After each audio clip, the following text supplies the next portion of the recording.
Bueno, para mí es realmente un honor el poder presentar al siguiente panelista, Gustavo, mi hermano, amigo de la vida, fuimos socios por más de 22 años, fundador de Premios Latinoamérica Verde en su inicio y hoy en día, con mucho orgullo, el ministro de Ambiente del Ecuador.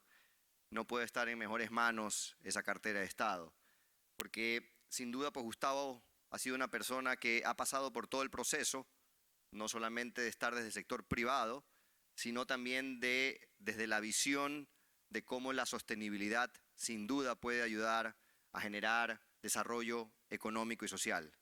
Así es que realmente hoy no es que sea mi hermano, como decía, voy a tratar de ser objetivo, pero creo que las políticas públicas que se están desarrollando desde el gobierno del Ecuador hoy en día van a ser un ejemplo no solamente para la región, sino para el mundo. Así que con un aplauso quiero presentar a Gustavo.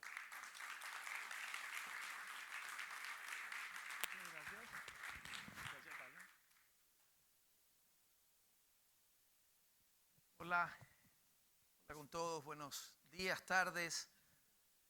¿Hay alguna forma de apagar esa luz verde? Que no me deja...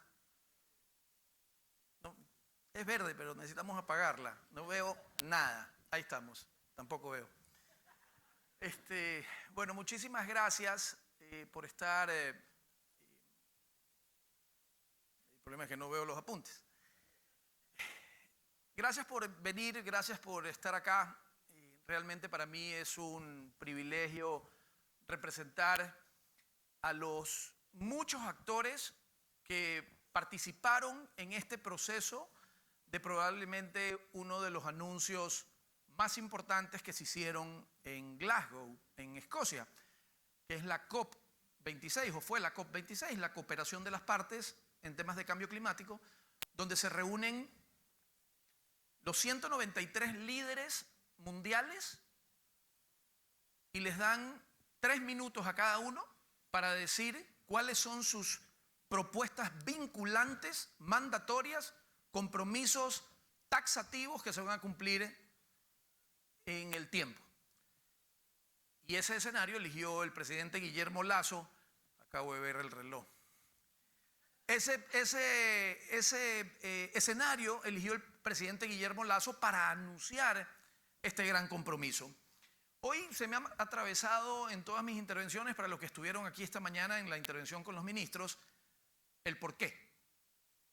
Y quiero dedicarle un par de minutos de nuevo, repetiré un par de cositas de la mañana, al por qué crear la Reserva Marina de Galápagos, ¿verdad?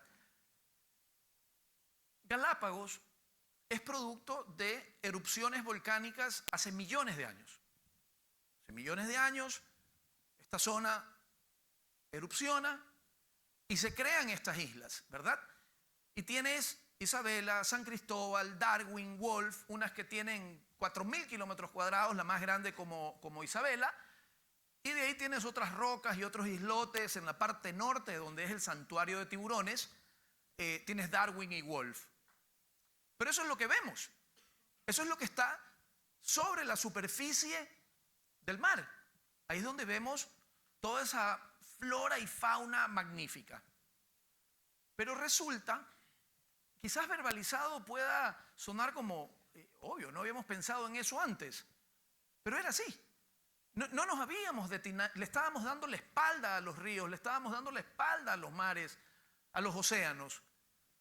Pero resulta que abajo hay igualito que arriba. La cordillera de Carnegie o la cordillera Galápagos-Coco, ¿verdad? Y abajo se conectan estos montes submarinos y llegan hasta Costa Rica. Y en Costa Rica tienes Cocos, que son unas islas también muy bonitas, preciosas, un ícono de Costa Rica también. No son Galápagos, pero son las islas del Coco de Costa Rica. También otra de las cosas que me enteré ya de adulto es que Ecuador tiene frontera con Costa Rica, ¿verdad? Tenemos frontera marítima con Costa Rica. Y Costa Rica se conecta un poco más hacia arriba con Panamá por las cordilleras submarinas y se conecta con Colombia. Entonces resulta que estos montes submarinos, que son donde hay arrecifes, donde hay coral, donde hay una vegetación riquísima, es la zona o la ruta que eligen las especies migratorias para ir de un país a otro. Porque las fronteras finalmente fueron creadas por nosotros. Las fronteras no existen para las especies. Las especies no necesitan pasaporte, las especies van y navegan. Y resulta que Ecuador tiene la flota pesquera más grande del Pacífico Oeste. Ahí me quedé con ganas de hacer algunas réplicas y voy a aprovechar en esta intervención que me han pedido que sea corta. Ecuador, al tener estas necesidades, como la mayoría de países de ustedes en términos de infraestructura, necesita estos recursos para invertir en tubería, agua potable, saneamiento, hospitales, seguridad por sobre todo y demás. Entonces, renunciar a esto es una muestra de amor, es una muestra de conservación, es una muestra de entender que necesitamos un equilibrio entre la producción y la conservación. Y el presidente Lasso ha comprendido perfectamente que podemos construir un país productivo y verde, o un país verde y productivo, no importa el orden. Y en esas zonas no está tanto el objetivo de pesca de las especies pesqueras, pero resulta que como es una zona tan rica en estos montes submarinos con algas y nutrientes y demás, hay mucha pesca que de manera incidental se captura. ¿Ok? Entonces, ese es el porqué. Más allá de lo que les decía, de que una de cada 2 respiraciones que tomamos viene de los océanos. De chiquito, al menos a mí, me dijeron, viene de los árboles, la fotosíntesis, capturan el CO2 y te lo liberan y te dan el oxígeno. El árbol, punto final. Hoy los océanos nos proveen, más allá del alimento que decía, que es casi 1/3 del alimento que comemos a nivel mundial, viene de los océanos, ¿verdad? Entonces, en estos 15 minutos que me han pedido que comparta con ustedes, quiero contarles mi experiencia de lo que fue este proceso potente, maratónico, auténtico de llegar a la declaratoria de la Reserva Marina de Galápagos. Y quiero migrar entre autoridad ambiental, entre persona natural, las cosas que inspiraron, algunas ya se las compartí, y quiero contarles algunas cosas de lo que fue este proceso de negociación. Estaba tratando de buscar alguna otra palabra, porque es delicado hablar un funcionario público de tuvimos que negociar, pero es la realidad. Tuvimos que negociar. Entonces quiero contarles esa negociación que tuvimos que hacer.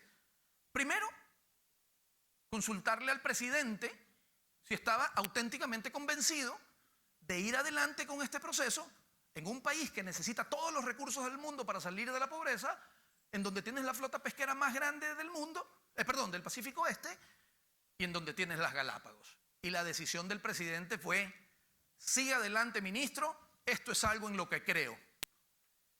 Y le dije: presidente, vamos a hacerlo en consenso. Este es un tema que no sé si me gustaría o no, pero quizás decirles, fue mi idea. No fue mi idea. Esto es un tema que estaba sobre el tapete 5 años atrás y que habían negociaciones, paralizaciones, huelgas, guerras en redes sociales, tweets y demás. Y lo primero que hice, o lo primero que me pareció, es que habían demasiados actores negociando por esta reserva. Hablaba el uno, hablaba el otro, una guerra de redes sociales. Había un actor mundial inclusive que era su logro, que si es que mañana se hacía, era la reserva marina de fulano de tal, un actor muy relevante a nivel mundial. Y en la política eso es complejo, porque si mañana se crea, no es que uno ande buscando adulaciones o egos ni más, pero son cosas importantes. Entonces era organizar y decir, aquí el presidente este es un logro del presidente de la República. No es un logro de alguien de afuera que vive en toda la comodidad de sus riquezas, de tener toda la energía que puede, todos los carros que puede, pero señala a los países pobres a decir, tú tienes que hacer una reserva marina, tú tienes que cambiar la matriz energética. Es un poco fácil eso, ¿verdad? Entonces lo primero fue organizar los actores, bajarle la voz al tema, conversar entre nosotros fuera de medios, fuera de redes sociales.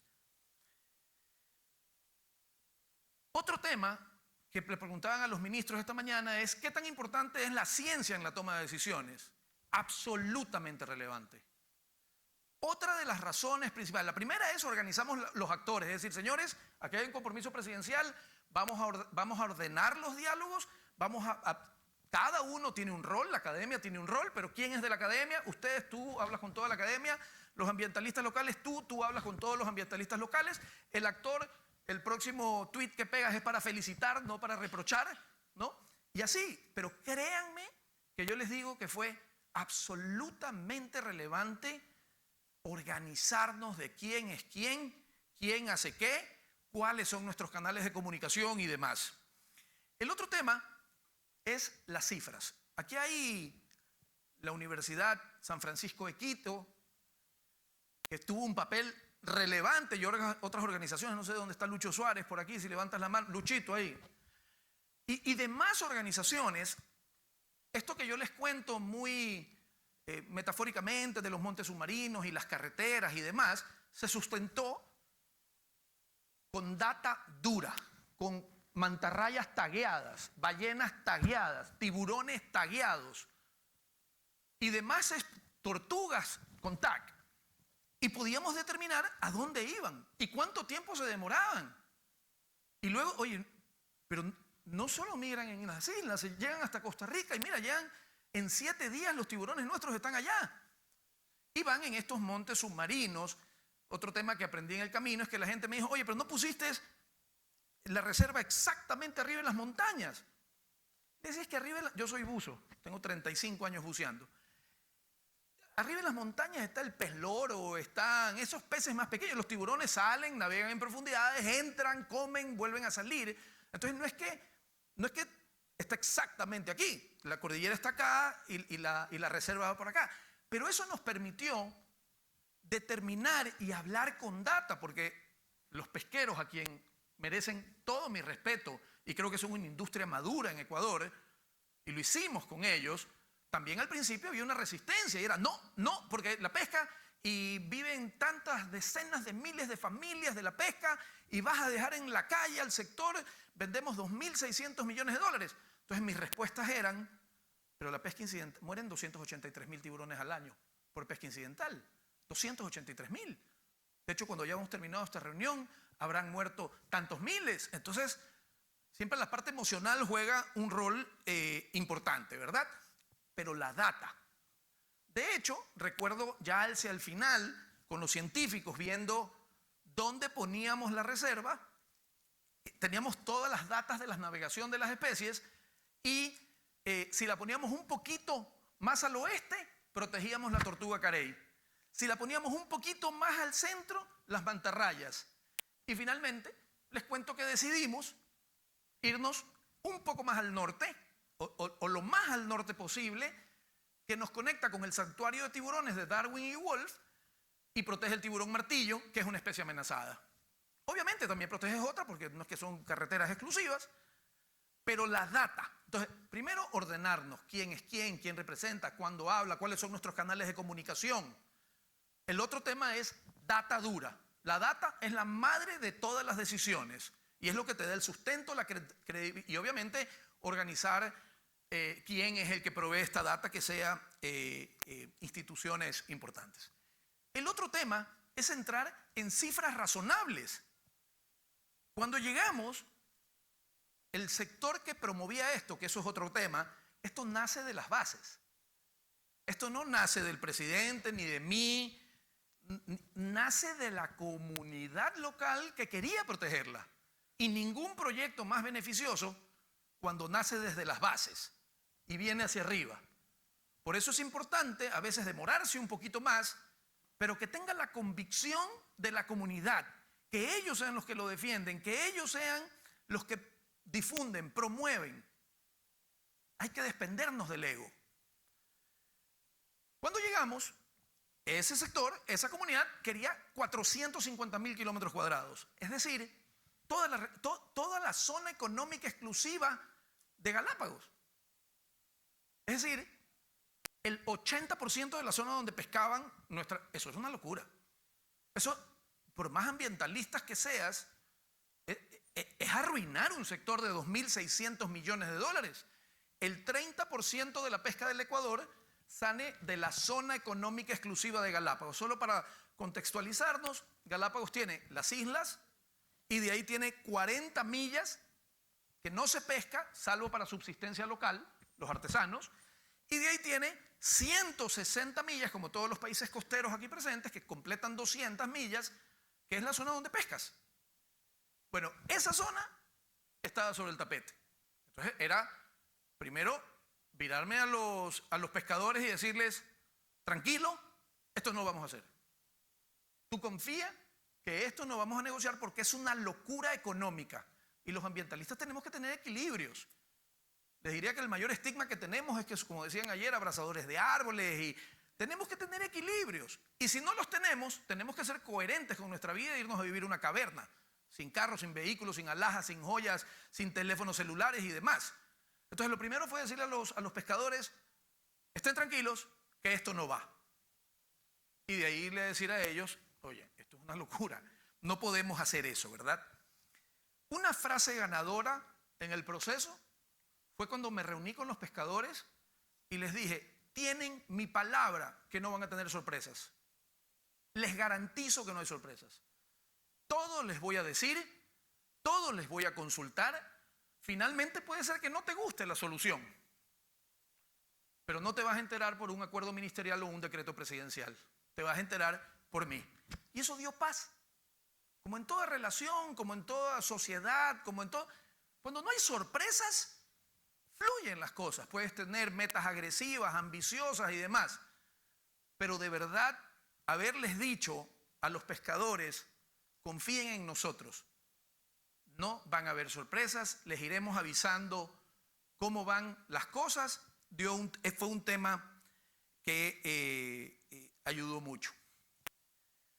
Cuando el presidente Lasso anuncia en Glasgow, esto el 1 de noviembre, que entre paréntesis hicimos una movida comunicacional extraordinaria porque a él le tocaba anunciar su National Statement, sus 3 minutos que hablaban todos los presidentes uno tras otro, igualito que así, pero 193 presidentes, ¿no?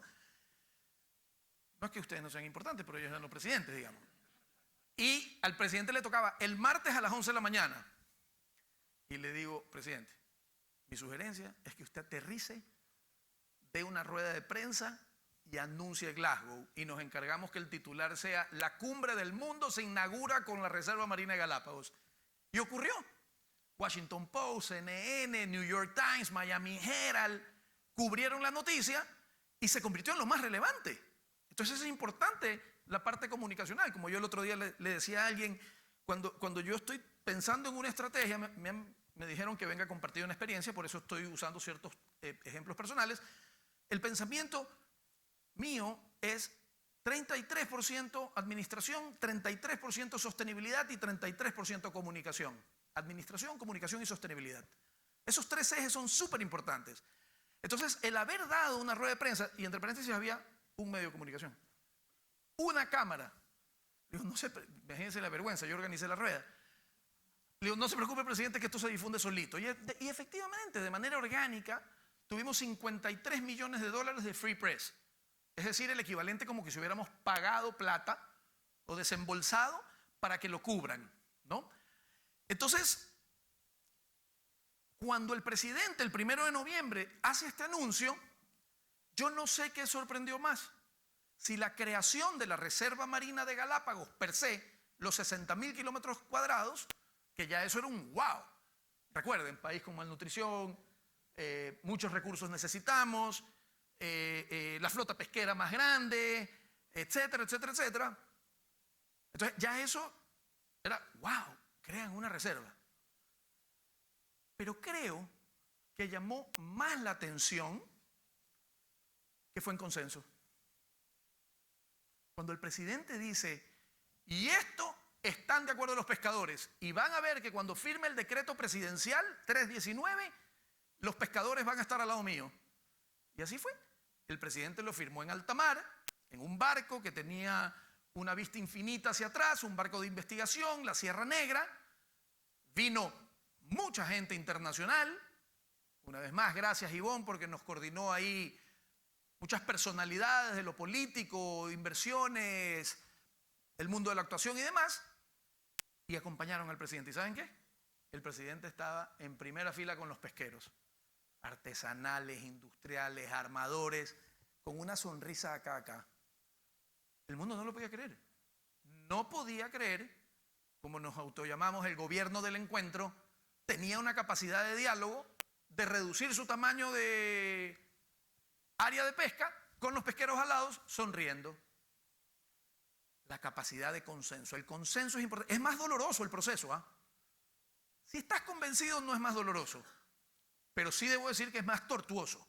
El proceso de llegar a diálogos, te saca, de llegar a consenso, saca lágrimas, saca desvelos, frustraciones, momentos en el que tienes que terminar una reunión y no tienes acuerdos. Pero sabes que esa es la meta. El otro tema que sorprendió es que acompañado de esto, cuando el presidente me invita a ser parte de su gabinete, el presidente es alguien que viene del mundo financiero, ya dejó el sector privado obviamente, y me invita entre la primera y la segunda vuelta. Y me dice, Gustavo, ¿usted me pudiera explicar por qué es tan relevante la sostenibilidad?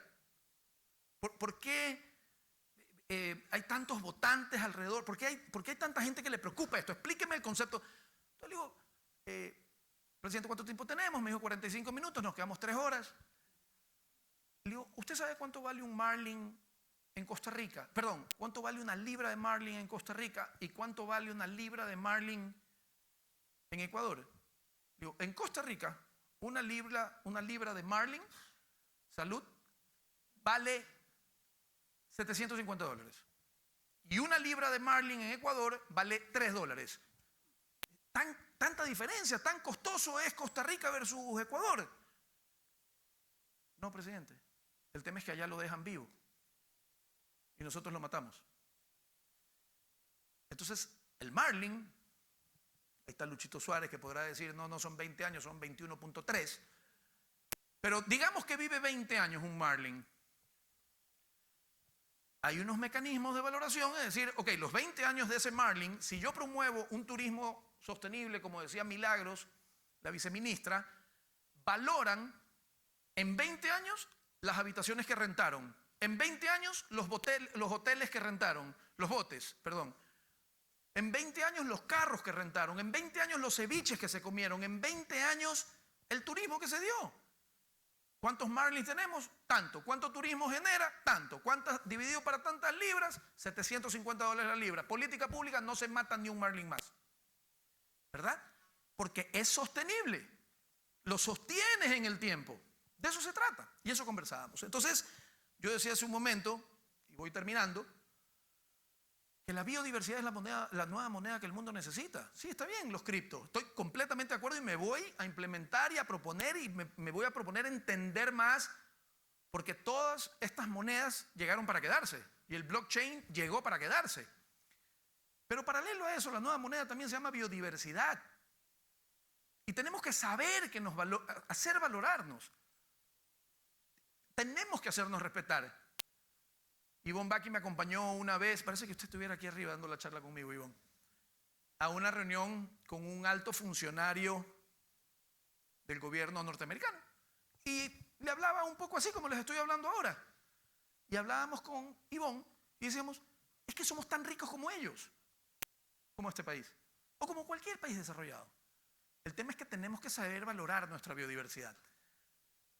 Por eso, y eso me lleva al último tema, que es el que también anuncia el presidente el 1 de noviembre en Glasgow y que sorprende igual o más que los otros, que es el que comenté del canje de deuda por naturaleza que viene acompañado de esto. Para los pocos que no estuvieron esta mañana, digamos, y que están aquí ahora, lo que yo decía es que el Ecuador tiene una deuda en el mercado con un nivel de riesgo.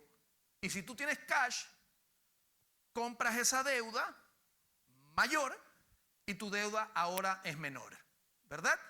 Pero por qué un país desarrollado te pone un endoso atrás? Porque es su compromiso de conservación con la naturaleza. Entonces, el consenso, el diálogo, la reserva per se y el mecanismo financiero son 4 ejes que tienen que estar presentes para conseguir mecanismos de conservación. En 20 minutos, esa es mi experiencia de 5 meses, que teniendo eso en cuenta y el poder político de un presidente y actores como Ivonne, que la verdad es que estuvo atrás, muy persistente, porque cuando estás en el mundo público, el mayor desafío que tienes es que no te atrape la operatividad y que te puedas enfocar en los proyectos importantes y relevantes, porque te llaman para una licencia ambiental, te llaman para una problemática de no sé qué, te llaman para un derrame, te llaman para... que son relevantes, son importantes. Pero si eso te atrapa, no puedes hacer grandes cosas. Entonces el rol, y aprovecho para agradecerlo públicamente, Ivonne, una vez más, por su persistencia, tenacidad y convicción de llevar esto adelante. Esa es mi experiencia de estos primeros 10 meses, aunque esto lo conseguimos en los primeros 5. Muchísimas gracias. Y estoy aquí para... Ya me cortaron, qué bestia. Qué velocidad. Estoy aquí para preguntas, no como esos otros ministros que no querían recibir. No, mentira, ministros, por ahí están. Ivonne, ¿te quieren conocer? ¿Qué te parece? Es la embajadora de Ecuador en Estados Unidos. Y el cónsul también nos acompaña. Adelante. ¿Puedo recibir preguntas? Sí. Muchas gracias. Muy interesante. Lo que hacemos nosotros es apoyar iniciativas y apoyar proyectos para levantar capital en la región y Latinoamérica en general. Tal vez era una pregunta para el primer panel, pero de todas maneras, como no lo alcancé a hacer, va de la mano de esto. Si las energías tradicionales contaminantes son la competencia de las energías amigables con el medio ambiente, ¿por qué se invierte más en energías contaminantes que en energías no contaminantes en la región? ¿Y no estarán los gobiernos fallando en dar los incentivos que requieren las energías fotovoltaicas y eólicas, etcétera? Ecuador es un ejemplo, tiene un proceso público competitivo que se cierra ahora en diciembre, en donde van a licitar 500 megas de energías amigables con el medio ambiente, pero no faltan incentivos en la región, temas de impuestos, temas de protección a la inversión, etcétera. 100 millones pueden ir o a energías renovables, amigables con el medio ambiente, o a energías tradicionales contaminantes. Entonces, ¿qué está pasando? Sí, es una carrera de tiempo, efectivamente, y perdón que reitere por tercera vez las necesidades que tenemos, ¿verdad? Porque para todos nosotros es relativamente... ¿Hay alguien, digamos, que por falta de tiempo, que no sea por falta de tiempo, alguien que tenga duda que vaya a comer esta noche? Yo no creo que aquí haya alguien que tenga la duda que no va a cenar esta noche o que mañana no va a tener algo que desayunar. Aquí todos nosotros tenemos solucionadas esas cosas, pero hay una gran población que no tiene solucionado eso. Entonces, cuando tú tienes un recurso ahí que lo puedes explotar para darle la nutrición, las primeras medicinas que necesita dentro de los 2000 primeros días de nacido y demás, lo que dices es, bueno, lo voy a extraer, lo voy a sacar en las mejores condiciones ambientales que pueda, mientras hago esta transición ecológica. Y eso es lo que el presidente con el decreto 59 firmó, que es la transición ecológica del Ecuador, en donde otra de las cosas que quise replicar pero no pude, es que hay una transversalidad ahora con el Ministerio de Ambiente que es transición ecológica, permite ir al Ministerio de Educación y decirle cuál es su transición ecológica en educación, o ir al de Energía y decir cuál es su transición ecológica en energía. En materia de los costos es una situación, porque 1 mega de energía renovable puede llegar a valer más o menos $1 millón. La energía de fósil hoy es más barata, digamos, esa inversión. Hay tecnología limpia también, aunque aquí me gusta hacer la analogía de la bala y la pistola, ¿verdad? La extracción del fósil yo creo que no es el problema. El problema es en qué lo vas a usar, ¿verdad? Cuando lo metes en una combustión y genera el CO2. Ese es el problema. Entonces, no es la extracción per se. En todo caso, sí, no son 500 megas, son 1000 megas que vamos a hacer este año. Y otro de los objetivos que tenemos es dejar 100% energía renovable a Galápagos al 2025. Así que cualquier persona que quiera estar relacionado con eso nos avisa. Son alrededor de 80 megas. Sí. Buenas tardes, Juan Arteaga. Soy ciudadano de América, vamos a ponerlo así. Tengo una compañía de inversión acá. Lo único que, y la misma pregunta para los ministros que no me contestaron. ¿Cuál es el incentivo tributario que Así usted... son, les das cargo y ya no te responden. Exactamente. Bueno, al grano. La pregunta ¿Dónde están es mis ministros? ¿Están por aquí o no? Por ahí, por ahí. La pregunta es bien sencilla y al grano. ¿Qué incentivo tributario tiene el Ecuador en este momento referente a los programas de inversión de cualquier persona que quiera invertir en Ecuador en un programa de desarrollo ambiental o utilizar el sistema medioambiental para el manejo correcto de los recursos? ¿Cuál es? Sí. Dígame un porcentaje, una cantidad. No, te lo voy a decir exactamente Ya, y te agradezco ok. por la pregunta. Parece que te hubiera contratado. Porque eso me permite complementarle la pregunta que me hizo el amigo. En Ecuador acabamos de aprobar una ley que exonera del impuesto del IVA y de todos los aranceles a los paneles solares. ¿Para qué? Para que sea mucho más barato, eliminas todos los aranceles y eliminas el 12% del IVA y ya resulta y se te hace más asequible esa tecnología. También en materia de, no solo la generación, sino el consumo, ¿verdad? Como decía al inicio, los ingenieros dirían que típicamente la solución a todos los problemas están en el origen, no en el final. Estamos también, eliminamos ya todos los aranceles y el IVA para los vehículos eléctricos y los híbridos. Y en materia de inversiones, reformamos el artículo 10 de la Ley de Régimen Interno Tributario, en el que todas las inversiones que usted dice, todas relacionadas con forestación, sostenibilidad, restauración, economía circular, todo lo que ustedes quieran ir a invertir, tienen un 100% adicional que pueden incorporarlo en su gasto. ¿A qué me refiero? Finalmente, la utilidad que pagas, perdóname, el impuesto que uno le paga al Estado está dado entre la diferencia entre ingreso y egreso. Entonces, si tú tienes más egresos, pagas menos impuestos. ¿Qué quiere decir con esto? Que todas esas inversiones que vayas a hacer en materia de sostenibilidad, si la inversión es 100, el Estado te permite asentarlo en tu balance con 200. Tienes 100% adicional en tu balance de todos los gastos o inversiones que tengas. Entonces, estamos tratando de dinamizar la economía verde con esos temas tributarios. No, todo. Perdón. Todo. Sí. Sí, tú te quedaste con ganas en antes. De ahí voy para allá. Gustavo. Espera, estoy acá. Pero sí creo que necesita el micrófono. Es que creo que hay traducción y si no pueden hacer la traducción. Perdón, voy para allá, ¿ya?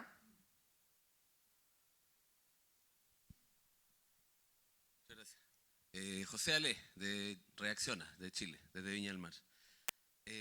Voy a dar un ejemplo muy bueno porque te felicito de la forma que haces tu propuesta, tu propósito de generar cambio, tiene que ser activando cambio. Hay 39 tipos de microplásticos, según una universidad de Viena, y que estamos bebiendo y respirando. Se encuentran en la sangre, en los pulmones y hasta en placenta de niños recién nacidos. Y la mayoría son plásticos de un solo uso. Yogur, botellas de agua, como todos consumimos harto en Miami. Entonces, ¿cómo ha sido tu experiencia para vincular proyectos de innovación social, como lo son todas y todos los que hoy día estamos de finalistas?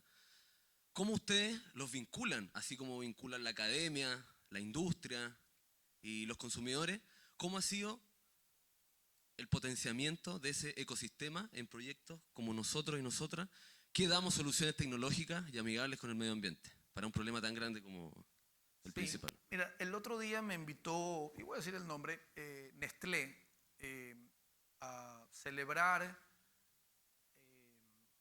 que habían recogido el 100% de los plásticos que ellos habían puesto en el mercado, certificado por una verificadora internacional. Es decir, pusieron 3.200 toneladas de plástico en el mercado y recogieron 3.200 toneladas de plástico. No necesariamente de ellos, pero armaron una estructura. Y toda la celebración era alrededor de eso. Y cuando me tocó mi intervención, yo le cambié el giro a la intervención y pedí que se levante de la silla Juana Isa, una señora súper humilde que la vi que estaba sentada por ahí. ¿Es Juana? Es madre, soltera, viuda, de 5 hijos, se levanta a las 4 de la mañana a trabajar, su promedio de ingreso es $271 y trabaja 7 días a la semana. El domingo, si no trabaja, no tiene sus 10 o 15 dólares, ¿verdad?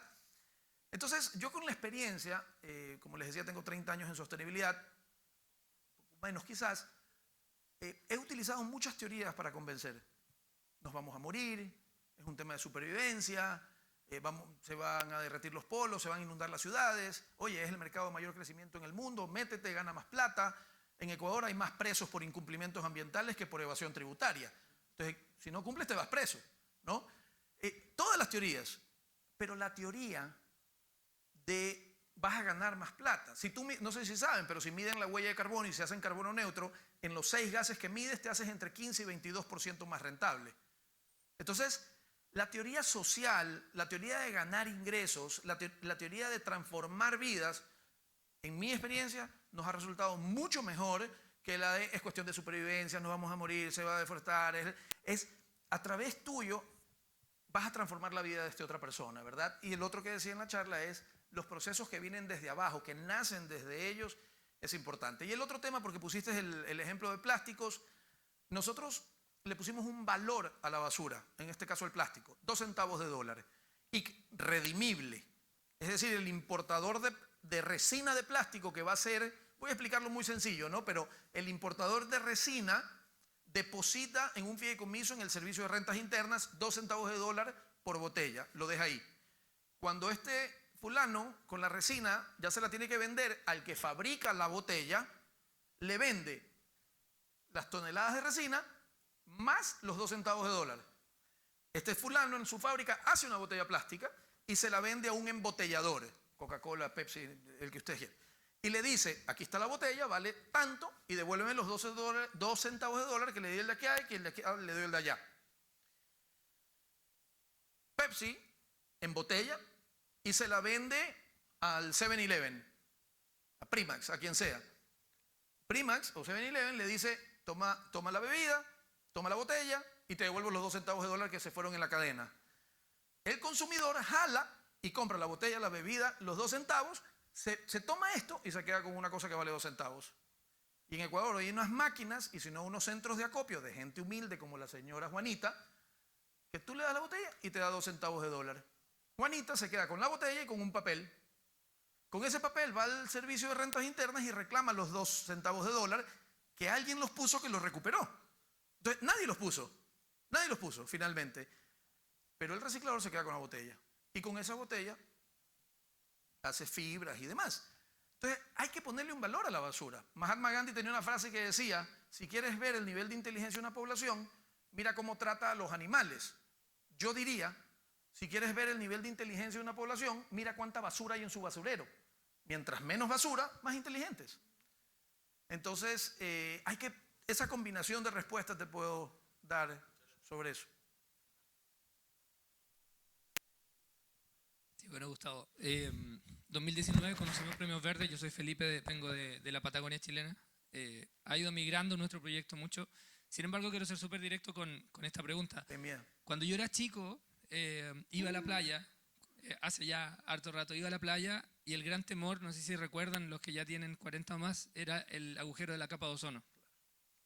Y vi un documental poco antes de venir, inspirador, que la única vez que todos los países del mundo se han puesto de acuerdo fue cuando la ciencia les dijo que si no paramos de ocupar el CFC, que era la gran causa, ¿cierto?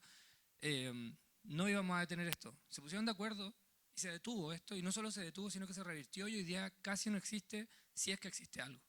Entonces mi pregunta es para ti desde la política, ¿cierto? Nosotros, y luego con cariño, con o sin política vamos a hacer negocio igual, y somos negocios verdes, ¿cierto? Pero con política es mucho más fácil, con incentivos es mucho más fácil, de acuerdo con los políticos, con acuerdo es mucho más fácil. ¿Qué nos falta entonces desde los políticos para tomar estos acuerdos globales y avanzar más rápido? Sí, yo soy un optimista patológico. De hecho, te diría que ya se me convierte hasta en un problema. Siempre veo el lado optimista de las cosas. Quiero decirte que participamos con los ministros que están acá también en la UNEA, que es la Asamblea General de las Naciones Unidas para el Medio Ambiente en África, hace un mes. Y también hay un acuerdo histórico como el de París o como el que tú dices de la capa de ozono, que lo acabamos de firmar. 193 países nos pusimos de acuerdo en crear política pública vinculante, es decir, que te obligue a todos los países, los 193, a combatir la contaminación de plásticos en los océanos. Entonces, lo que te quiero decir es, ¿y sabes cómo nació, Felipe? Ecuador, Ghana, Vietnam y Alemania nos pusimos de acuerdo para llamar a los 143 ministros, llegaron 144 ministros, llamamos a 193, y nos fuimos a Ginebra. Y Ecuador, hicimos una exposición en la que yo le decía, miren, tenemos ley de plástico de un solo uso, tenemos ley de economía circular, Guayaquil tiene ordenanza de prohibición y regulación de plásticos de un solo uso, Quito también, y tales y tales y tales ciudades. Galápagos tiene el programa Basura Cero, prohibido todos los plásticos. Y les cuento que el 83% de la basura que recogemos en Galápagos es de otros continentes. El 17% de la basura que recogemos en Galápagos es del continente ecuatoriano. Y el 1% de la basura que recoge Galápagos en sus costas es de Galápagos. A eso es lo que yo me refería en la mañana cuando decía, tenemos problemas locales que solo con soluciones globales podemos combatirlas. Y nos pusimos de acuerdo para irnos a África y poner eso en el tablero. Y llegaron los 193 países y producto de una iniciativa de Alemania, Ghana, Vietnam y Ecuador, en la que el argumento de Ecuador fue este que les cuento, oye, tenemos este problema en Galápagos, estamos haciendo de todo y recogemos basura de todo el mundo. Y firmamos un acuerdo, lo siento. Rusia y Ucrania se daban la mano ahí en media guerra mientras nos poníamos de acuerdo con esto. Entonces, Felipe, es cuestión de creértela. Es cuestión de creértela y hacerla. Nadie creía la Reserva Marina tampoco, con la suma de actores. Nadie creía que podíamos hacer una política pública vinculante. En Ecuador hemos crecido 43% en 10 meses, 43% las áreas protegidas. Nadie creía en eso tampoco. Y se vienen algunas otras cosas más que estamos trabajando. Queremos crear el corredor amazónico más grande de América y otras cosas más que no puedo hacer spoiler todavía, pero te diría que es como de aquí, Felipe, ¿no? No todos somos para todo, pero también hay que dar el santo a veces una conscripción en la política. Si eres honesto, si es lo que tú quieres, a veces tienes que vincularte, hacer un paréntesis, mi amor, solo van a ser 10 años, no te preocupes. Mentira.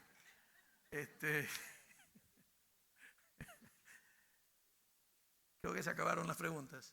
Aquí. El que se quiere ir, se puede ir si quiere. Pues ministro, yo más que una pregunta es una reflexión acerca del plástico. Yo soy Jaime Nao, tengo una empresa de reciclaje de plásticos en Colombia, departamento de Santander. Y la cuestión del plástico es que al plástico se le echa la culpa de todo. Y resulta que el plástico no es el culpable. Los plásticos somos nosotros, los seres humanos, que no sabemos disponer de esos plásticos. En Colombia, en nuestro departamento, hay un programa que se llama Reciclaje en la Fuente. Levánteme la mano, ¿quién hace reciclaje en su casa? Legalmente. ¿Eh? ¿Sí? ¡Qué belleza! Los felicito. Eso es, por ahí tenemos que empezar a combatir este problema de los plásticos y de todo lo que es reciclaje, ¿sí? Entonces el plástico está satanizado impresionantemente y resulta que el plástico no tiene la culpa. Los culpables somos nosotros que no sabemos disponer de los residuos sólidos. Muchas gracias. Sí, yo con esto va... ¿Quién es? Oliver. A ver, Oliver. Sí, solo mientras le llevan el micrófono a Oliver, que están apuradas. Oiga, ya no soy nada en este evento yo. Antes yo era el que decía que hacíamos, ahora es José Javier. No, lo que te quiero decir, mientras le llevan el micrófono, hay un par de preguntas más. Perdóname.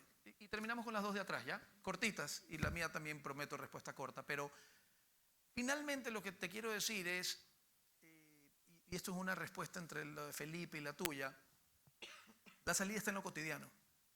Está en lo cotidiano. si nos sentamos a esperar qué va a hacer el sector público por mí, hermano, años luz. Años luz, porque las cosas son complejas, porque tienes interacciones con otros ministerios. Cuando crees que vas a dar una solución, te das cuenta que obstaculiza otra cosa. Y finalmente me dio un gusto ver que el 80% de aquí recicla en sus hogares. Nadie los obliga, seguramente. No sé si alguna ciudad por aquí se obligue, pero no obliga. Y finalmente tú decides desconectar el enchufe en la mañana, tú decides comprarte poca ropa, tú decides clasificar, tú decides elegir un Uber eléctrico a la hora de que vas a hacer ¿Me explico? Eres tú. Nadie nos obliga a eso. Entonces yo sí hago una invitación a hacer una conexión ecosistémica de toda nuestra vida, ¿no? De todo, desde... Por ejemplo, yo tengo una política, la comparto. El otro día me invitaron a dar un foro en un foro mundial de aviación. Y yo de aviación no sé nada. Pero empecé a pensar y decía, más allá que paso en las nubes a veces, pero decía, ¿cómo lo aplico en lo cotidiano? Yo les conté que yo en un vuelo de 35 minutos no tomo agua. No tomo agua. ¿Por qué? Porque yo sí puedo vivir con 35 minutos sin agua. De hecho, hay teorías que dicen que puedes vivir varios días, ¿no? Y tú dices, bueno, ¿y esa acción qué cosa? Resulta, porque sí investigué para esa charla, que la mayor contaminación de los aviones está por el combustible. Y el mayor consumo de combustible está dado por el peso que llevas en el avión. Mientras más liviano el vuelo, menos consumes. Entonces, imagínate si los 150 hiciéramos un compromiso en todos los vuelos de 30 minutos de no pedir un vaso plástico. Esa proporción que tiene que pesar, porque en este tema decía, bueno, ¿y por qué no llevan de vidrio? Es que el vidrio es más pesado que el plástico. Entonces ya hay relaciones en donde dice, en ese caso particular, que el vidrio es más ecológico que el plástico. Por eso es que todo es relativo. Y el otro tema es, bueno, ¿qué hacen con el plástico después? Entonces yo tengo esa política pública en vuelos de 35, 30 minutos, no pido agua. Y estoy pensando en ver, por ahí vi que mi hijo Leo tiene un vaso que se aplasta y se hace flaquito. Estoy viendo si me lo cojo, Leo, para los vuelos. Te acabo de informar. Creo que atrás había... Acá, perdóname. Ministro, Gracias. Me he usted esforzado nos ha- para esos aplausos. Una hora y media después me aplauden. ministro, usted nos ha hecho vibrar de pasión por la tierra ecuatoriana, los ecuatorianos que vivimos fuera del Ecuador. La pregunta es, después de la exposición que usted hace, pienso que a todo el tema de la gestión amigable con el medio ambiente nos falta algo. Ese proceso, esa idea de poder concertar. Ningún ecosistema ha implementado una metodología que a los diferentes entes o a los públicos interesados nos permita concertar. Y ahí estamos fallando. Coincido contigo, 100%. Oliver, y aquí terminamos, creo. Ok. Gracias a Dios. Muchas gracias, Gustavo, por tu liderazgo, primero. Y segundo, mi pregunta nuevamente viene a los subsidios de los combustibles fósiles. Tú mencionabas que sí, es más barato extraer ahorita petróleo, pero solo porque cada minuto se subsidia el petróleo y los combustibles fósiles son de 11 millones de dólares.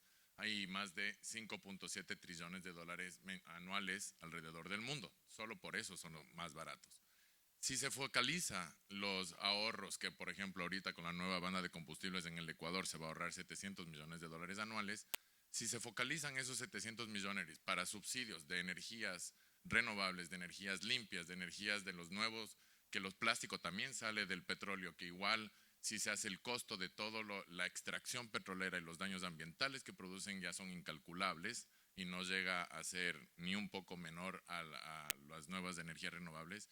¿Tiene el Ecuador un plan de invertir esos recursos de ahorro de esos 700 millones en subsidios a nuevas energías renovables o solo es ahorro al Estado? No, me parece que, como dicen en Costa Rica, tienes toda la boca llena de razón. Esa es, en teoría, la estrategia que hay que seguir. Ecuador trató o eliminó gran parte de los subsidios, liberó bandas. Hoy un galón de gasolina super, que es la más eficiente, vale $5. $5 un galón, ¿no? En un país con las necesidades que les decía. Entonces, la eliminación de esos subsidios, Oliver, te trae unos problemas sociales súper importantes, ¿no? Efectos inflacionarios, la gente deja de comer, pero sobre todo eso, además de eso, la revuelta de octubre del año pasado fue por eso, en donde destruyeron una ciudad. No estoy justificándolo, pero lo que quiero decir es que las buenas teorías, como la que narras tú, que me parece extraordinaria y por demás acertada, son teorías que a la hora de la implementación en la realidad operativa diaria te encuentras con unos sistemas y problemas sociales que no resultan tan fácil implementarlos. Pero esa es la ruta. Como decía, estamos liberando aranceles, liberando IVA, en paneles solares, en plantas de tratamiento de aguas residuales, en vehículos eléctricos, y estamos haciendo la inversión, digamos, que te permita sentar 2 veces en el gasto todas las inversiones sociales o en sostenibilidad. Y hay un tema también de que ese ahorro se va a hacer unas inversiones focalizadas en diferentes sectores, por ejemplo, la pesca artesanal, ¿no?, que es de subsistencia, y ciertos otros como otros sectores industriales que no necesitan subsidios, que reportan utilidades multimillonarias en sus balances. Entonces, para complementar aún más lo que estás diciendo, subsidiar diésel es como Estado me meto la mano en el bolsillo para subsidiar una mega empresa industrial y que transforma eso en proteína de camarón, por ejemplo. Sin ningún sentido. Es el diésel que lo transformas en proteína. O sea, no tiene sentido. Pero en todo caso, a veces no es tan fácil implementar eso. Ahí terminamos. No, acá. No, ahí terminamos. Hola, bueno, yo soy Alejandra Torres, secretaria de Modernización de la ciudad de Córdoba, Argentina. Y un poco escucho mucho la palabra de los emprendedores y sentí envidia de tener un ministro de Ambiente del nivel tuyo. Gracias.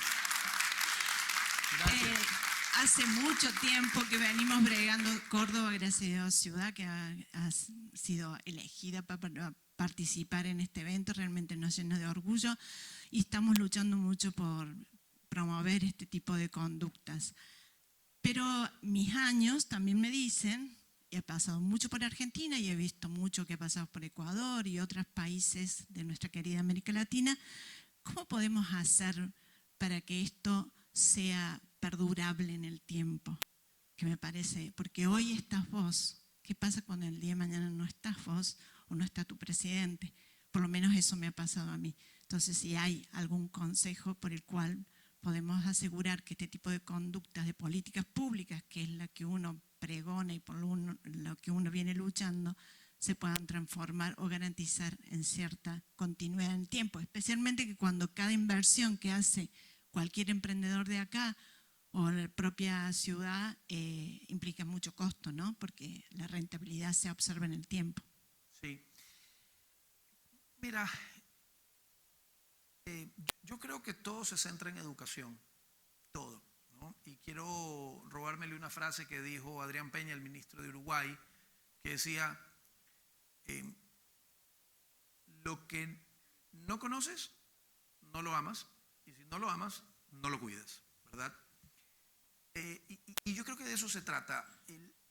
Los ambientalistas y los técnicos más tienen un problema a la hora de comunicarse muy grave. En la UNEA, cuando yo tuve mi National Statement, que la gente hablaba de los megatones y los trillones, pero todo es en siglas, todo es en anglicismos, todo es en acrósticos, en números, y no logramos transmitir el mensaje a la población. Tenemos una complejidad de comunicación que lo hace no tangible, que lo hace... Entonces, pudiera ser que esté evadiendo tu respuesta, pero no.